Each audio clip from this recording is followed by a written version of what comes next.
Hello and welcome to Atop the Fourth Wall, where bad comics burn. It's a new year! New opportunities lie before us. New chances to reflect on what has come before. Me personally, I wanted 2023 to be the year where I got caught up on a lot of stuff. Finish a lot of things that have been on the back burner. So how did that go? On the plus side, though, I did get a few things done. Let's talk about those. Unless you just want to skip to the list of mistakes, because you don't care about me talking about what happened in this rather uneven year. This was a rough year for a lot of people, particularly in the real world. Our triumphs were high, but our lows were as low as they could get, and it's gonna carry over into this new year. Still, we have to persevere, have to keep going, because the alternative is surrendering to despair. So we pick ourselves up, brush off the dust, crack our knuckles, and say, what's next? And starting off, I had a big success early on. I finally finished releasing all of the old Pokemon Omicron Let's Play. That may not seem like a huge deal to many people, but that playthrough had been sitting on my hard drive for 5 years, with the actual conclusion of it having been recorded long before that. Is that just a big-ass ditto? It's a big-ass ditto. It looks like a... it looks like a blob of silly putty or something. It's just a big friggin' ditto. And I still have a bunch of little petty plushies on the shelf despite us having many Pokemon Let's Play streams since then, so this one was special. Near the end of the year, I officially launched a new merch store at Store Envy, even putting aside that I can finally monetize my obsession with 3D printing via Robomats, Mini Poyos, and Symbol Pins. Buy them now to contribute towards getting me a multicolor printer that gives me more options like jewelry or non-hand-painted stuff.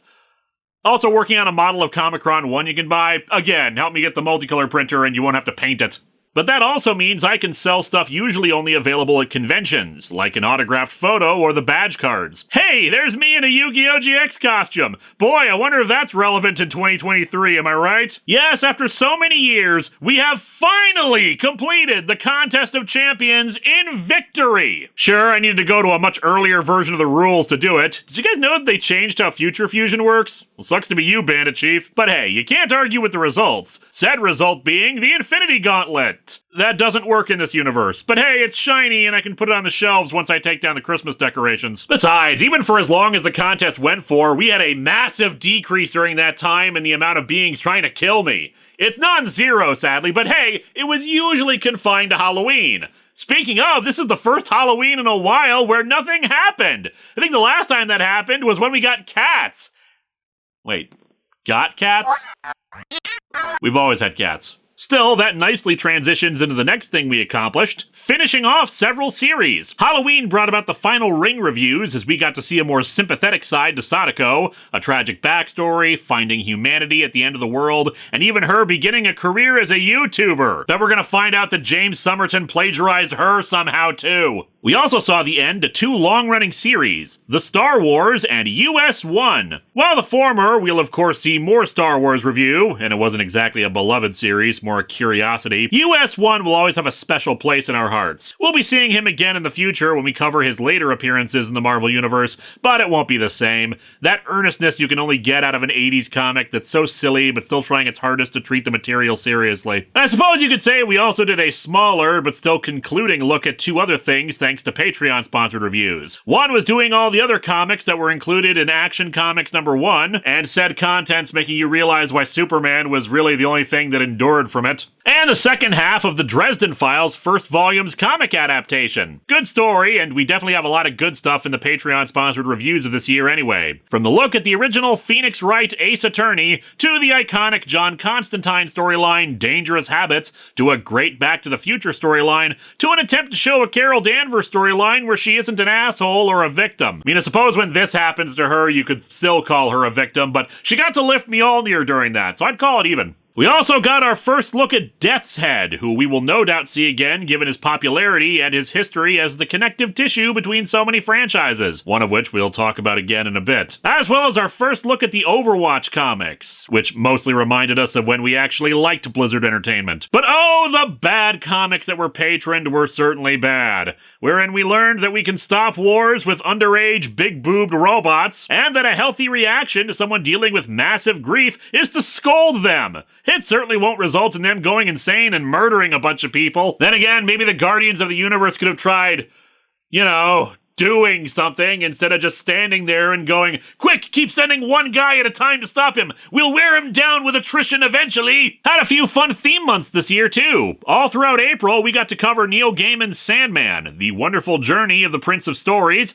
his capture, his freedom, his death, and rebirth. I don't have to sit here and praise it. Everyone already knows how good it is and remains to this day. But as for other theme months, we had my attempt at a celebration for Doctor Who's 60th anniversary, which bled into Christmas because why wouldn't it? And honestly, I feel like I did more to celebrate it than Doctor Who itself did. I'm not going to spoil anything, since at the time this video's release, it's still pretty fresh, but needless to say, good episode, good episode, good episode until the regeneration, and then my goodwill was pissed away with how that was handled. Church on Ruby Road was okay. But don't worry, we got a kinda sorta 60th anniversary last year with Power of the Doctor! Oh, well, that's all right then! I do feel kind of bad, though. I had intended to do 4 episodes for Doctor Who month. The original plan was for the final review to be a miniseries, The Forgotten, which featured a ton of old doctors in the story, but also a modern Who framing device. I love classic Who, but I do end up talking about it more on this show than new Who, and that isn't deliberate. But that's also part of a bigger issue of this year, schedule slippages. The third theme month we had this year was Amalgam Comics Month. We finally got to explore a fun part of DC and Marvel history where they got together and made some fun fusions of their universes. And for a couple of weeks in there, episodes actually came out on time. Monday at 4 p.m. like they're supposed to. We spent a good chunk of the year being a month behind. I tried a strategy wherein I wrote all 4 scripts of a month at once and then released them later,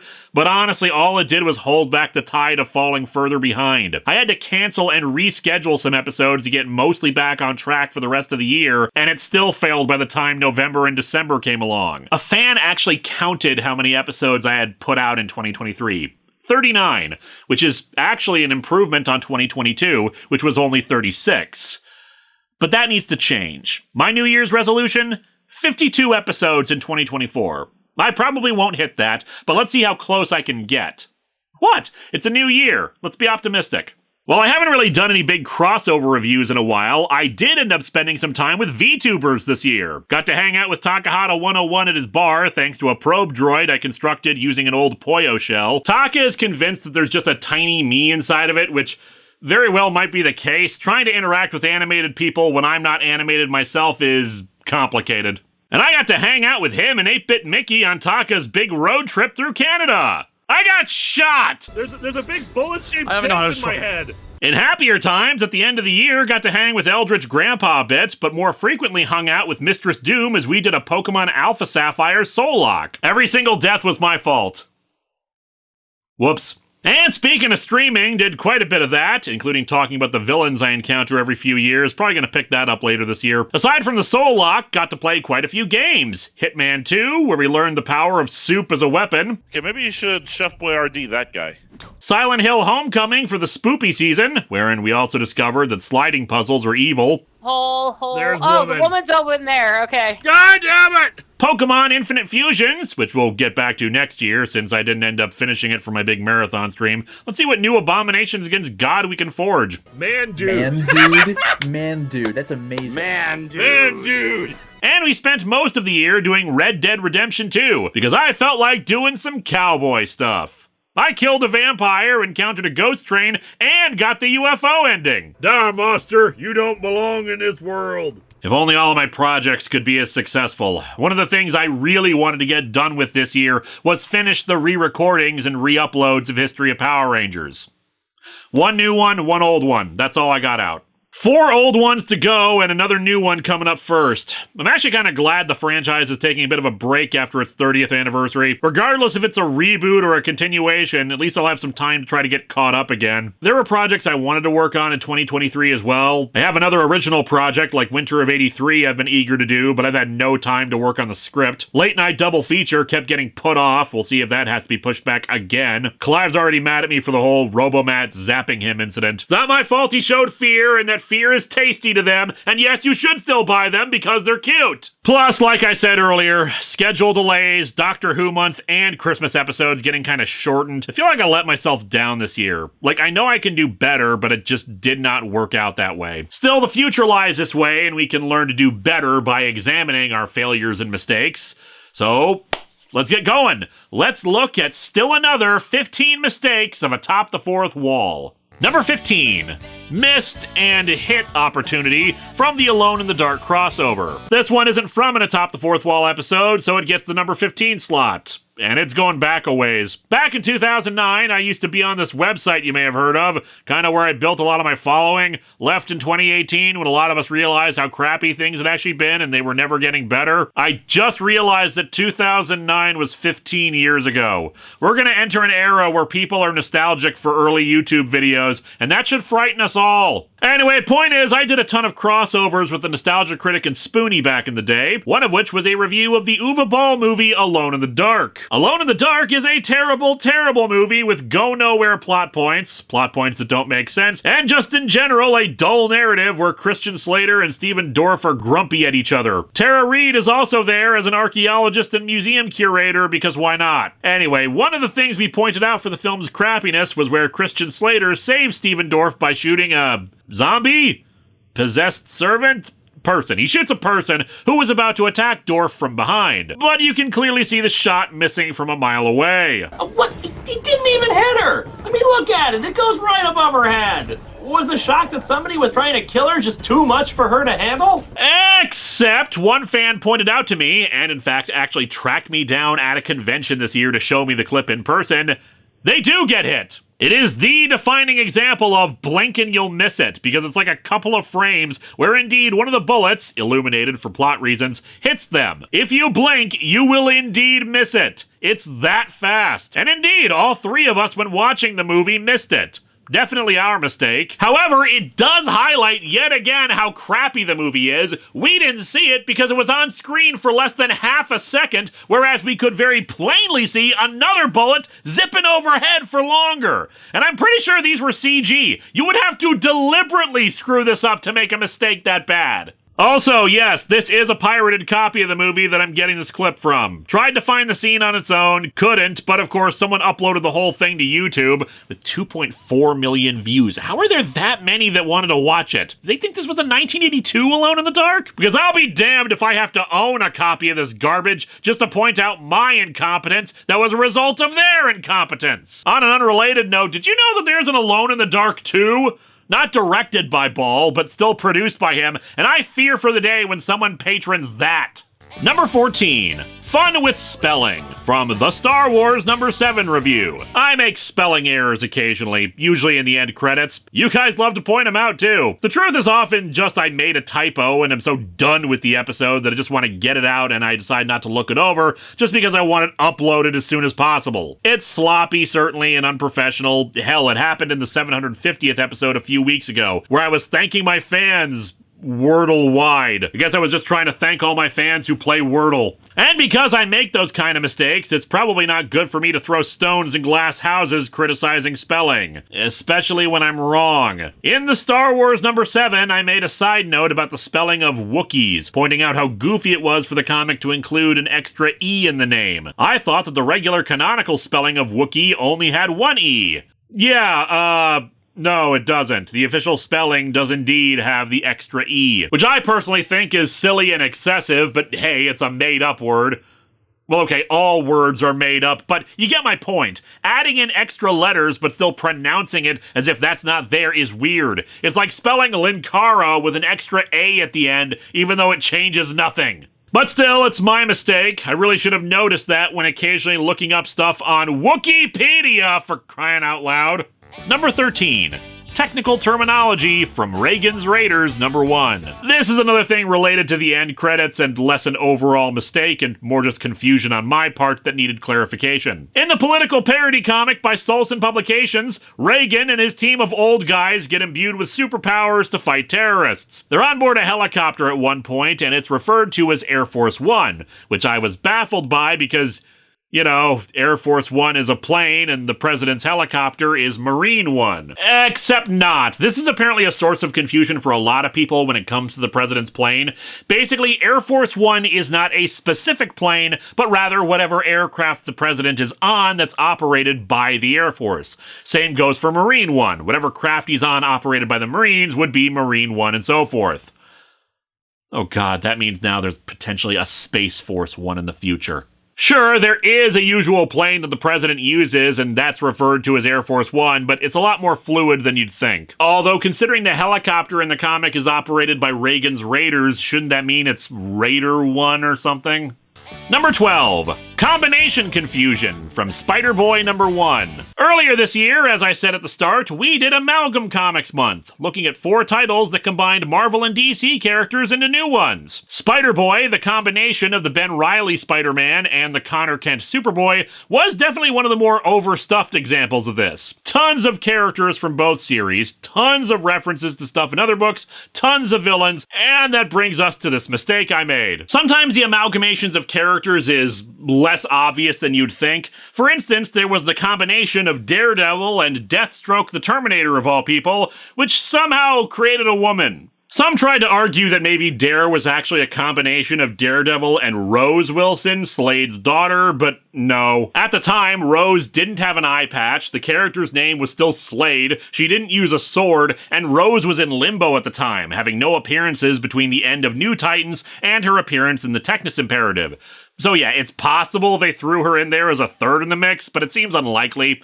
I think they just wanted more boobs, and that's who they had to work with. But this mistake's not about Dare, this one's about King Lizard. I assumed, based on the name and his appearance, that he was a combination of Fin Fang Foom and the Lizard, but nope. As commenters were keen to point out, this was another example of the book doing lots of actual fusion between Spidey and Superboy. One recurring villain in Connor's book at the time was King Shark. In fact, that's where the character debuted. So yeah, it makes sense to use him in the fusion. Still doesn't explain why he looks like he does instead of being some kind of bizarre, cool fusion of a lizard and a shark, but what you gonna do? Point is, I screwed up. Number 11. Speaking of mistaken identities, from Batman the Brave and the Bold, number 14. At the beginning of this holiday issue, Batman and Blue Beetle have teamed up to take on 3 colorful supervillains: Crazy Quilt, Dr. Spectro, and the Rainbow Raider. Bonus mistake, I apparently at one point referred to Rainbow Raider as Rainbow Rider. Sorry. And I switched the names and assumed that Crazy Quilt was the polka-dotted guy on the left, while Dr. Spectro was the guy talking. It is, in fact, the other way around. This is why I always hesitate when someone calls me an expert in comics. Sure, these are versions of the characters for a tie-in book rather than the main universe, but characters like Crazy Quilt and Dr. Spectro are ones that I hear about more than I actually see in books, so I didn't know what they actually looked like. I think my logic at the time was Spectro would feature more colors for a spectrum, which better fits Rainbow Raider's outfit, but he's the dude with rainbow in his name, so that's gotta be him. Whereas Crazy Quilt, in my mind, I could see having, like, a polka dot themed outfit. Consequently, if they didn't say the names in the book, I would have assumed he was Polka Dot Man. So why didn't you just look it up, Linkara? Crazy Quilt is definitely the guy with the helmet. Well, that's also why this is on the mistakes list. Sometimes I just get lazy and I can't be bothered to look it up for the sake of a brief bit at the beginning of the book. And that's an error I need to ensure I don't do in the future. After all, there is no greater shame than not knowing what Crazy Quilt looks like. Number 10. The continuing saga of Linkara vs. Geography. From Superman vs. Muhammad Ali. It is no secret that my true enemy throughout the entirety of this show is not Mechakara, it is not Lord Vice, it is not the entity, hell, it isn't even Ancient Egypt. I mean, Ancient Egypt is trying to destroy all of modern America, not just me. Otherwise, I'd be the one with all the mummies and curses placed on him. But in fact, my rival is geography. This one's especially funny because even in this example, I pointed out my crappy geography knowledge. What happened was that Superman, trying to redirect missiles made of plasma that he couldn't touch, it's a weird comic, used a massive wind funnel to redirect them from St. Louis, Missouri to the Atlantic Ocean, wherein it threatened the island of Bermuda. While I was in shock about the ridiculous nature of this plan, I said we could, except that maybe he sent it to the Gulf of Mexico, which would be closer to both Missouri and Bermuda. And yeah, I don't know how this happened, but somehow I confused Bermuda with the Bahamas. Bermuda is nowhere near the Gulf of Mexico. Maybe I was just listening to Kokomo, where the two places were listed side by side and got them mixed up. Someday I will actually know where things are in relation to each other, or at least I will be able to read a map, but today is not that day. Number 9. Heel/face, or foot and mouth, from Star Wars Infinity's A New Hope. Yet another example of me not knowing the correct terminology, and I feel like I make this mistake enough that it's been pointed out more than once. In the alternate universe version of Star Wars A New Hope, right before Yoda crashes the Death Star right onto Emperor Palpatine, would love to see Palpatine try to come back from that in their version of Rise of Skywalker. I stated that Vader does a heel turn to allow the good guys to escape. A heel turn is a wrestling term, and one I said wrong, because Vader is a bad guy becoming a good guy, which is a face turn. Broadly speaking, heels in wrestling are the villains, faces are the heroes. Unlike 99% of my friends and colleagues, I am not a wrestling fan, and thus I am not actually familiar with the nitty-gritty of the terms. I just figured heel turn was any time they switched sides, or even that the full thing was heel-face turn, which, given the actual meaning, probably just means they're a double agent. Or they like spinning in a circle. Although, hey, Darth Vader was starting as Anakin and then redeeming himself in the end. You could call a heel face turn given the full arc. But in any case, I used the wrong wording for this. Wrestling is not my forte. I've got a guy who handles that.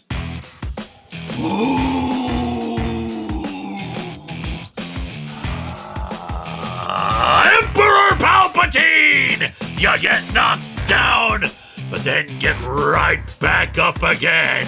You do it over and over and over. But this Sunday at WrestleMania, Boon Button is gonna put you in the grave and keep you there, brother.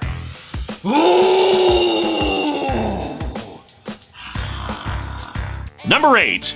These aren't the droids you're referring to. From Sonic the Hedgehog, Tangle and Whisper. Hey, you know what else I'm not really a big fan of?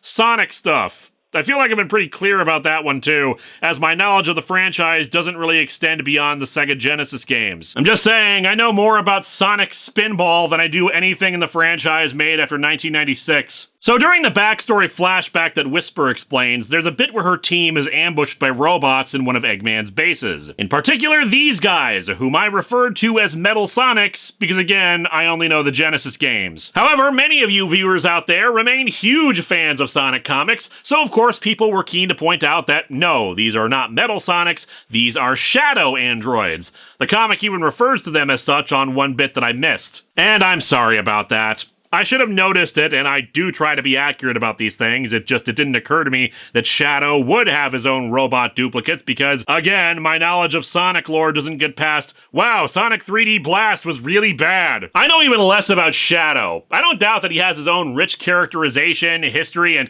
many, many fans. It's just from an outsider looking in, all I know him from is, hey, isn't that the star of that one game that's Sonic but with guns? Still, a mistake was made, and I'm sorry about it. If I do more Sonic stuff in the future, I'll try to be more diligent about it. Number 7. Serialization Situation. From Teen Titans, Betrayal and Aftershock, Parts 1 and 2. Okay, to be honest, this should probably not be on the list. Not that it isn't necessarily a mistake I made, but rather because I can't actually confirm what the commenter was saying to be true or not. It sounds legit, but just because it sounds correct doesn't mean it actually is correct. I criticized in the episode that they should have had Tara join the team earlier on, build her up in the season so that her betrayal would hurt more at the end. I remarked that I knew guest actors were expensive, and keeping the same one on would have been counterproductive to that, but it hurt the overall narrative by not doing so. The commenter stated that the reason why Tara wasn't in more episodes was because of Cartoon Network edicts, that shows with serialization could not feature any elements of the serialization in any standalone episodes that existed. The logic being that they didn't want the show to have a lot of continuity that could confuse younger audiences who didn't necessarily see the other episodes. It's the same logic a lot of older shows used to have pre-streaming and pre-entire shows released on home media. Unless you followed it closely or managed to catch a rerun, if you missed it, you missed it. And that's especially the case for younger kids, and thus Tara was only allowed to appear in episodes of the story arc, with the exception of Winner Takes All, where she makes a non-speaking cameo at the end along with other characters that you wouldn't necessarily assume were part of the team, thus it wasn't part of the story arc or the like. Like I said, I can't actually find confirmation of this. Google sucks now, and unfortunately kids shows, especially older ones, tend to have less behind-the-scenes info out there because most kids don't care about the behind-the-scenes. See also my ongoing problems with getting behind-the-scenes info for Power Rangers. However, this all sounds plausible. If this turns out to be bullcrap and people people will point to interviews with Glenn Murakami or something where it turns out that isn't the case. I'll add it to the next mistakes list, but I'm running with it for now. Why did I do this and not some other mistake?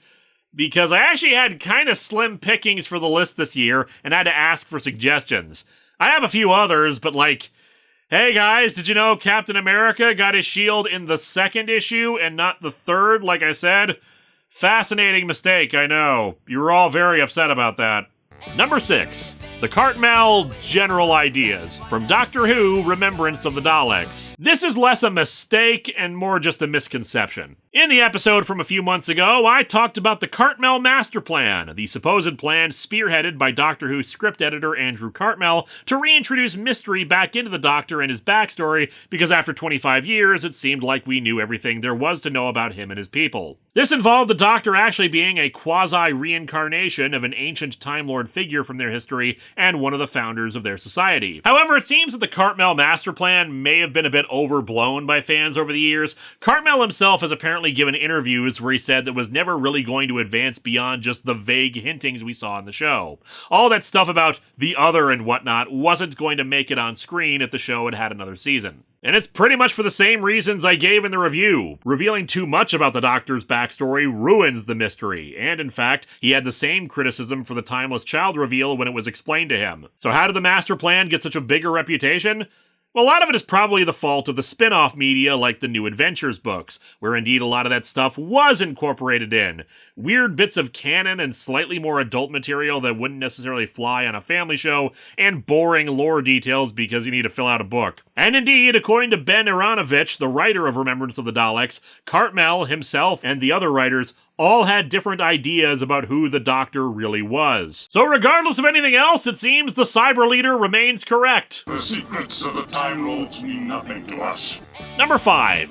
Who Sued Who? From The Lost Ones, number 1. Like the last one, this is apparently a very common mistake, probably because it's such a weird set of circumstances to begin with. In my review of The Lost Ones, I talked about Ken Penders, the infamous writer of Sonic comics, who actually owns a bunch of characters from the comics because of various legal shenanigans. My mistake here is that in the episode, I stated that Penders sued Archie over ownership of the characters. And that's not accurate. Penders filed for ownership of everything he had made for Archie with the US Copyright Office, and Archie Comics was the one who sued him over it. That led to the whole fiasco. Archie's crappy legal team, their poor record keeping that prevented Archie from showing their contract with Penders, and the eventual rebooting of the Sonic comics in a crossover with Mega Man, which I'll actually be partially reviewing next month thanks to a patron. Now, Penders did sue Sega because of concepts that he claimed had been ripped off from him for the game Sonic Chronicles: The Dark Brotherhood, but that case got dismissed. Point is, I screwed up over who sued who, though he was probably inviting the lawsuit by claiming ownership of this stuff to begin with. Number 4. Retrospective ruined. From What Dreams May Come, Part 2,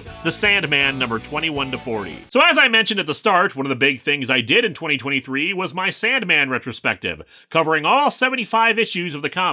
Some agreed with me on parts of it, some firmly disagreed, and there was a lot of lively discussion and interesting things brought up. However, there was also a very notable absence that many people were confused by the longer the retrospective went.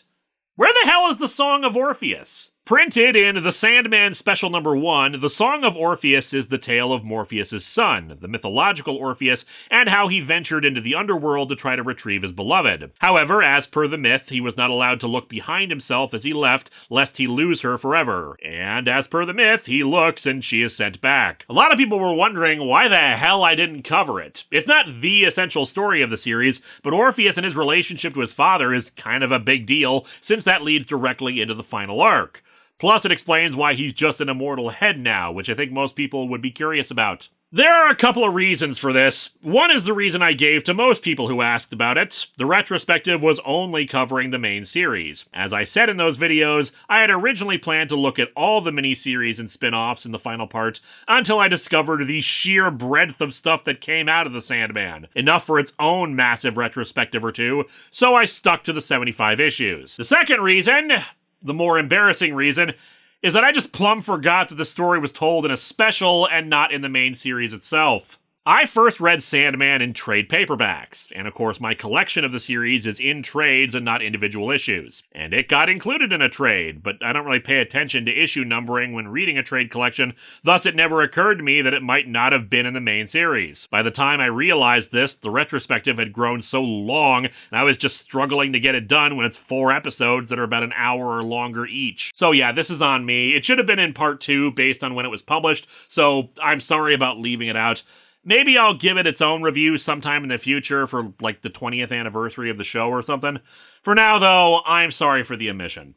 Number 3, Art from Adversity, or Accidents Lead to Adversity, from Gallery of Horrors. Okay, this is another one where I can't actually confirm it, but I swear to God, I did see this somewhere. A trivia listing about this that pointed out a mistake, an actual source, but I could not find it again, and once more Google no longer being reliable did not help. So it is possible I'm way off base with this one. A few years ago, we shifted into another dimension, or became famous or something, and I reviewed a horror movie called Gallery of Horrors, or Singular Horror, or Dr. Terror's Gallery of Horror, because we're ripping off an Amicus film with a similar name. Point is, the movie sucks. It's an anthology where John Carradine rambles for a few minutes before a hastily put together story limps along very boringly until there's a twist, usually a really stupid one. The review is also bad because it doesn't feature Wabu. One of the big criticisms I had for the movie, though, was that the camera never moved. It was just constant static shots, no motion,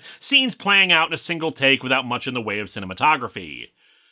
And if my memory is correct, there's actually a reason for it.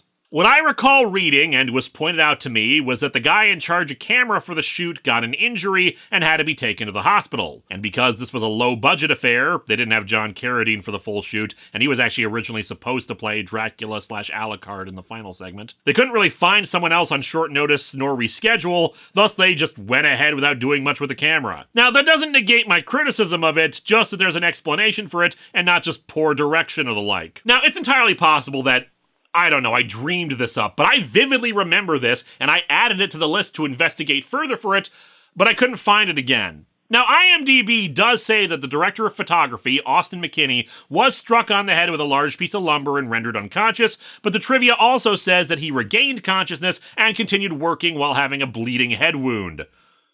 God, and I consider myself a workaholic. So maybe I just twisted that in my head, but I am pretty sure that there was a period where they didn't have anybody to properly run the camera, resulting in the dull cinematography of the film. Again, maybe this will be put on another mistakes list in the future for me screwing this up, but I swear to God, I remember reading this fact.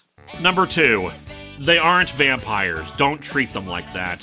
From Spider-Man Maximum Carnage. So, in the Maximum Carnage review, I made this joke. They say he's got a clean bill of health save for a weird blood anomaly, which Cassidy says is because there's a monster inside him. There are monsters within all of us, Mr. Cassidy. Mine's a Wendigo. Now, one person thought I was referring to myself with that. I was not. I was imitating the Doctor talking to Cletus Cassidy. But the bigger issue here is in regards to this particular creature. The reason I'm not even saying its name past that clip is that apparently it's actually not appropriate to even say the name. What I have been told, and what I've read from others, is that the creature, or spirit in some cases, is not like a generic horror movie monster like a vampire or a werewolf or something. It is actually a rather important part of the folklore and mythology of Algonquin-speaking Native American tribes. It has, over the years, been co-opted and appropriated by non-natives to become something of a generic creature, when that is not the case about it at all. They exist less as something that jumps out to yell boo, and more cautionary tales, moral stories about community and warnings of greed, very personal symbols of people and history, or especially in the last few centuries, representations of white colonialism killing or screwing over tribes. To even say the name of it can be taboo among the tribes, and I don't know if you guys have noticed, but I'm whiter than a sheet of paper, so I am not an authority about any of this, and I am especially not someone who gets to be an exception. My deepest and sincerest apologies over this. It was done in ignorance, and it will not happen again. Also, there's a Marvel character with the name, so you know, that might be an issue going forward if I ever have to review a comic featuring them. And the number 1, still another mistake of Atop the Fourth Wall is jokes made in bad taste, from Batman the Killing Joke animated adaptation. The animated adaptation of the Killing Joke is bad. I spent an hour talking about how bad it was. And one of the reasons why it's bad is that it does nothing to fix some of the biggest issues of the original comic. The violation of Barbara Gordon by the Joker stripping her, the paralysis, and taking photos of her in an effort to drive Jim Gordon insane. Yes, the villain doing villainous things is assumed to be bad, but the extremes inflicted on Barbara, both that form of sexual assault and her paralysis, were unnecessary and were massive character changes for her that they never intended to follow up on. By the by, a lot of people were stating, well, the Killing Joke was never meant to be canon, they did that later. I've heard the same thing, except I can't seem to find any primary source that backs that up, like an interview with Alan Moore or Len Wein or something where that's stated.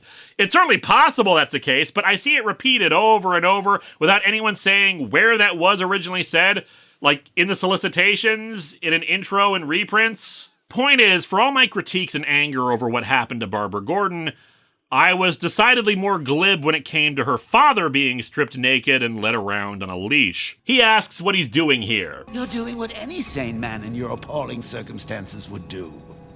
You're going mad.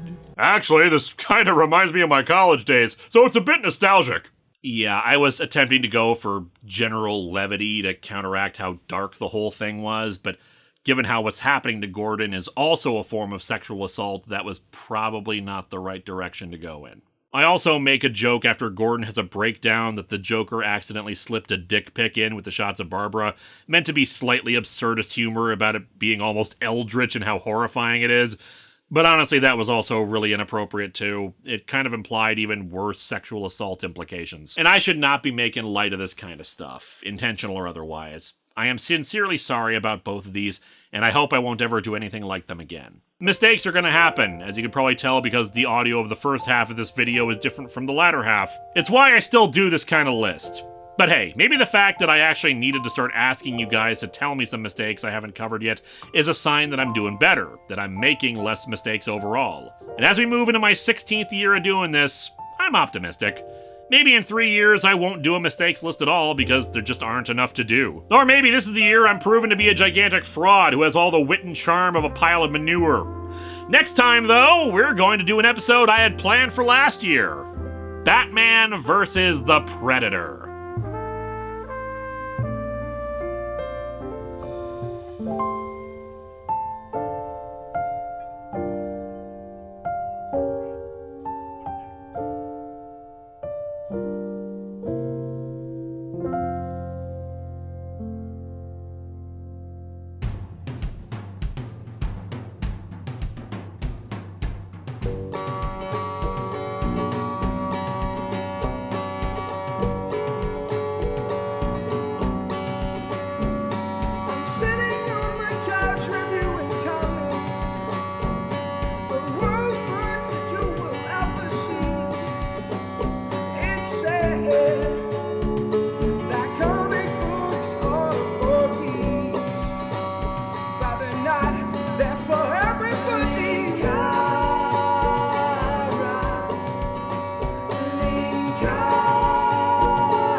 I can't believe we just called it Chef Boyardeeing a guy.